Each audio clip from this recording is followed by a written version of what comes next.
Hello बच्चों, तो आज हम लोग देखने वाले हैं कि एप्लीकेशन ऑफ गॉस थ्योरम क्या चीज़ होता है।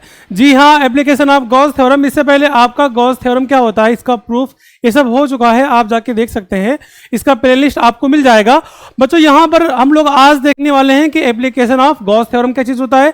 तो सुकून से बैठ जाइए, इत्मीनान से बैठ जाइए, क्योंकि हम लोग चल रहे हैं अनंत से भी आगे। तो आपके सामने यहाँ पर है topic application of Gauss theorem. इसमें पहला आपका जो एप्लीकेशन होता है, एप्लीकेशन का मतलब क्या होता है, यूज, यानी कि गॉस थ्योरम का यूज कहाँ कहाँ हो सकता है। ठीक है, तो आपका पहला है electric field due to infinitely long straight wire, पहला आपका एप्लीकेशन। दूसरा यहाँ पे होता है बच्चों electric field due to uniformly charge infinite plane sheet, ये आपका दूसरा एप्लीकेशन। और यहाँ पे तीसरा है electric field due to uniformly charge thin spherical shell, ये आपका है तीसरा एप्लीकेशन। अब बच्चों यहाँ पे आज हम लोग देखने वाले हैं फर्स्ट एप्लीकेशन, यानी कि ये वाला जो आपका है electric field due to infinitely long straight wire. तो बच्चों यहाँ पे आपके सामने क्या है कि electric field due to infinitely long straight wire, तो आपके सामने कुछ इस तरह से फिगर दिख रहा होगा। अब इस फिगर को पहले हम लोग अच्छे से समझ लेते हैं। तो यहाँ पर हम लोग देखने वाले हैं, पहले सबसे पहले बनाएंगे एक पतला सा वायर। तो आपके सामने ये जो चीज है, ये एक पतला सा वायर है, एक पतला सा वायर है, इस पर प्लस चार्ज होगा। अब यहाँ पर प्लस चार्ज इतना ज्यादा क्यों है, इस चीज को आपको समझना पड़ेगा लीनियर चार्ज डेंसिटी से। क्योंकि अगर कोई भी एक लाइन हो, अगर उस पर बहुत सारे चार्ज मौजूद हो ना, तो उस पूरा चार्ज का जो क्वांटिटी होता है वो चीज़ कहलाता है लीनियर चार्ज डेंसिटी, जिसको बच्चों आप बोलते हो लेमडा। क्या बोलते हो? लेमडा। और लेमडा इक्वल टू होता है चार्ज पर यूनिट लेंथ, यानी कि इसमें मौजूद कुल चार्ज, तो चार्ज को आप क्यों मान लो, क्या मान लें इसको, क्यू, और अपॉन में इस पूरे वायर का जो लेंथ है इसको आप लोग एल मान लो। तो यहाँ पे लेमडा इक्वल टू हो जाएगा क्यू अपॉन एल, मतलब यहाँ पे जितना भी ये मौजूद चार्ज है इस सब का क्वांटिटी है ये lambda equal to q upon में एल। अभी हम लोग इसका यूज करने वाले हैं। तो बच्चों हम लोग को इस वायर को एक गॉसियन सरफेस से बंद कर देना है। गॉसियन सरफेस क्या होता है, तो आपका ये बंद यानी 3D मॉडल होता है। जैसे कि आपका एक स्फीयर हो सकता है, आपका एक सिलेंडर हो सकता है, क्यूब हो सकता है, क्यूबॉइड हो सकता है। तो ये आपका जो वायर है एक सिलेंडर की तरीके से दिख रहा है ना, तो मैं इस चीज को बंद करूंगा एक सिलेंडर से। तो बच्चों यहाँ पे आपको बंद कर देना है एक सिलेंडर से इस चीज को। तो बच्चों मैंने यहाँ पे इस पूरे वायर को एक सिलेंडर से बंद कर दिया है। आपके सामने ये जो दिख रहा है ये एक सिलेंडर है, कुछ इस तरह से आपके सामने जो ये बना हुआ है। ठीक है, अब इस पूरे सिलेंडर में आपको दो चीज समझना है। सबसे पहले तो इसके अगर हम लोग किनारों की बात करेंगे तो किनारों पर चीजें क्या होती हैं, फ्लैट होती हैं। और यहाँ पे अगर हम लोग इसके ऊपर की बात करेंगे तो यहाँ पर आपका इलेक्ट्रिक फ्लक्स किस तरह से जाएगा, ये चीज हम लोग देखने वाले हैं। तो बच्चों यहाँ पे अगर हम लोग बात करते हैं कि प्लस चार्ज का जो इलेक्ट्रिक फील्ड लाइन होगा तो कुछ इस तरह से ऊपर की तरफ निकलेगा। बताओ इतना ठीक है? मतलब बच्चों यहाँ पर अगर मैं यहाँ पर एक कंसिडर करता हूँ कि इसका एक छोटा सा सरफेस एरिया डी ए, क्या डी ए, तो इससे निकलने वाला जो इलेक्ट्रिक फ्लक्स होगा इसके अंदर से निकलेगा कुछ इस तरह से। तो ये आपका इलेक्ट्रिक फ्लक्स यानी इलेक्ट्रिक फील्ड लाइंस ई, और आपका इसी के डायरेक्शन में क्या होता है, एक एरिया वेक्टर, यानी कोई भी अगर एरिया हो तो उस एरिया का डायरेक्शन किस तरह से होता है, तो ऊपर होता है ना। तो यहां पर इसी के डायरेक्शन में बच्चों एक होगा एरिया वेक्टर, जिसको आप बोलोगे डी ए। क्या बोलोगे? D A. अब देखो ध्यान से कि जो आपका वेक्टर ई है और वेक्टर डी ए है, ये दोनों सेम डायरेक्शन में है, मतलब इनके बीच जो बना एंगल है बच्चों क्या है, जीरो है। और अगर एंगल जीरो आ गया मतलब इलेक्ट्रिक फ्लक्स की जो वैल्यू है कुछ ना कुछ होगी। और ना ऐसे बच्चों यहाँ पे आप नीचे समझ सकते हो, तो नीचे भी मान लो यहाँ पे एक छोटा सा एरिया बच्चों यहाँ पे डी ए है, और यहाँ से एक निकलेगा इलेक्ट्रिक फील्ड लाइंस, यानी इस तरह से अगर ये निकलेगा इलेक्ट्रिक फील्ड लाइंस ई, और बच्चों इसी के डायरेक्शन में यानी इस तरह से आप रखो एरिया वेक्टर, तो इसी के डायरेक्शन में नीचे की तरफ क्या आएगा बच्चों, area vector E, sorry D A, क्या आएगा, डी ए। एरिया वेक्टर क्या आएगा यहाँ पे आपका डी ए। अब यहाँ पे भी देखो ध्यान से कि जो आपका ई है और डी ए का जो एंगल है दोनों सेम डायरेक्शन में, तो एंगल क्या होगा, जीरो होगा। तो यहाँ पे अगर हम लोग यहाँ इसके ऊपर की बात करते हैं तो आपका यहाँ एंगल क्या आ रहा है, जीरो आ रहा है, मतलब कुछ ना कुछ आपका जो इलेक्ट्रिक फ्लक्स है बच्चों ये कुछ ना कुछ तो होगा, ये कुछ ना कुछ तो आने वाला है। कितना आने वाला भी हम लोग उसको देखते हैं।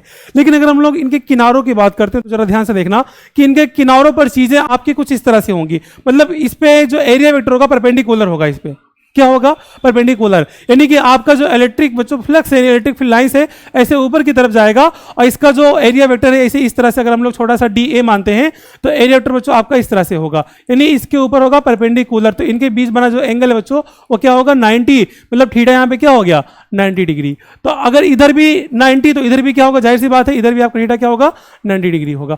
अब समझो पहले यहाँ पे कि इलेक्ट्रिक फ्लक्स आपका किस तरह से काम करता है। तो जरा ध्यान से देखना बच्चों कि आपका जो इलेक्ट्रिक फ्लक्स होता है फाई ई, इसका इक्वेशन होता नहीं है ई डॉट डी ए, क्या होता है ई डॉट डी ए। अब यहां से इसको मैं लिख सकता हूं ई डी ए कॉस थीटा, क्या लिख सकता हूं ई डी ए कॉस थीटा, ये है इसका डॉट प्रोडक्ट, ठीक है। अब देखो ध्यान से यहाँ पे अगर मैं यहाँ पे थीटा बच्चों 0 लेता हूं तो यहाँ पे आपका इलेक्ट्रिक फ्लक्स कितना आएगा, तो यहाँ पे close integration E D A cos 0 degree की वैल्यू कितना होता है 1, मतलब ई डी ए आएगा, कितना आएगा ई डी ए आएगा। लेकिन यहाँ अगर मैं बच्चों में थीटा कितना लेता हूँ 90 डिग्री, तो देखो यहाँ पे इलेक्ट्रिक फ्लक्स कितना आएगा, तो phi E is equal to close integration E D A cos theta की जहाँ पे 90 डिग्री, तो यहाँ पे बच्चों cos 90, और cos 90 क्या होता है 0 होता है, मतलब पूरा का पूरा इलेक्ट्रिक फ्लक्स यहाँ पे आपका क्या हो जाएगा 0 हो जाएगा। तो बच्चों यहाँ पे थीटा 90 डिग्री पे, यानी कि इन दोनों के किनारों पे इलेक्ट्रिक फ्लक्स क्या होने वाला है 0 होने वाला है। और अगर इलेक्ट्रिक फ्लक्स 0 हो गया तो इलेक्ट्रिक फील्ड भी क्या होगा 0 हो जाएगा। मतलब यहाँ पे जो टॉपिक पूछ रहा है कि electric field due to infinitely long straight wire, तो इलेक्ट्रिक फील्ड निकालना तो यहाँ पे मुश्किल है इनके किनारों पर, तो इलेक्ट्रिक फील्ड नहीं निकल सकता है क्योंकि इलेक्ट्रिक फ्लक्स क्या है 0 है। लेकिन इनके सरफेस के ऊपर इलेक्ट्रिक फील्ड आप निकाल सकते हैं, क्योंकि यहाँ पे बच्चों आपका जो इलेक्ट्रिक फ्लक्स का वैल्यू है कुछ ना कुछ यहाँ एग्जिस्ट करता है यहाँ पे। बताओ इतना ठीक है। अब यही चीज बच्चों हम लोग देखने वाले हैं बहुत ही अच्छे तरीके से इधर। तो सबसे पहले आपको यहां लिखना पड़ेगा लीनियर चार्ज डेंसिटी का फॉर्मूला। लीनियर चार्ज डेंसिटी ये क्या होता है, इसको जरा देखो ध्यान से। तो लीनियर चार्ज डेंसिटी होता है कि electric charge per unit length, अगर किसी वायर में बहुत सारे चार्ज हो तो उसमें आपका बहुत सारा जो चार्ज होता है वो लीनियर चार्ज डेंसिटी कहलाता है, और उसको दिखाते हैं लैम्डा से। इस चीज को हमने पहले भी देख चुके हैं, ठीक है। और इसमें मौजूद जितना भी चार्जेस को क्या मान लो क्यू मान लो, और पर मतलब अपॉन में लेंथ से कितना है एल, तो लैम्डा इक्वल टू क्या हो जाएगा क्यू अपॉन में एल। बताओ इतना ठीक है, क्यू अपॉन में एल। तो यहां से मैं बताओ q equal to lambda L लिख सकता हूं। अभी इसका हम लोग यूज करेंगे आगे, ठीक है। अब हम लोग को चलना है कि by definition of electric flux या इलेक्ट्रिक फ्लक्स का जो इक्वेशन होता है, तो आपका ये होता है बच्चों phi E equal to close integration E dot D A. बताओ इतना होता है। अब यहां से हम लोग बच्चों इसको लिखते हैं ई डॉट डी ए को ई डी ए कॉस थीटा, क्या लिखते हैं ई डी ए कॉस थीटा।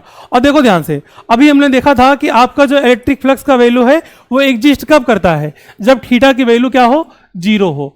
तो थीटा की वैल्यू 0 होने पे बच्चों यहाँ पे फाई ई यानी इलेक्ट्रिक फ्लक्स जो आपका होगा E D A cos theta, मतलब कॉस 0 डिग्री।